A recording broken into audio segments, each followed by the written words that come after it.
ગીર સોમનાથની વાત કરીએ તો ગીર સોમનાથ વેરાવળ જીઆઈડીસીમાં દરોડા પાડવામાં આવ્યા છે। ગીર સોમનાથથી આ મહત્વના સમાચાર સામે આવ્યા, જ્યાં અધિક કલેક્ટરની ટીમે દરોડા પાડ્યા છે। પરવાનગી વિનાના લાકડાનો જથ્થો પ્રાપ્ત થયો હતો, ત્યારે કલેક્ટરની ટીમે તમામ જથ્થાને સીઝ કર્યો છે।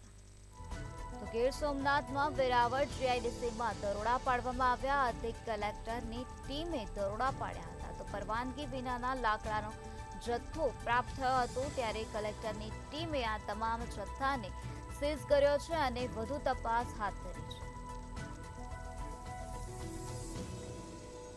અધિક કલેક્ટરની ટીમે દરોડા પાડ્યા હતા। ગીર સોમનાથમાં વેરાવળ જીઆઈડીસીમાં દરોડા પાડવાની કામગીરી હાથ ધરવામાં આવી। કલેક્ટરની ટીમે તમામ જથ્થાને સીઝ કર્યો। પરવાનગી વિનાના લાકડાનો જથ્થો મળી આવ્યો, ત્યારે આ તમામ જથ્થાને કલેક્ટરે સીઝ કરી નાખ્યો છે અને આ સમગ્ર મામલામાં વધુ તપાસ હાથ ધરવામાં આવી છે।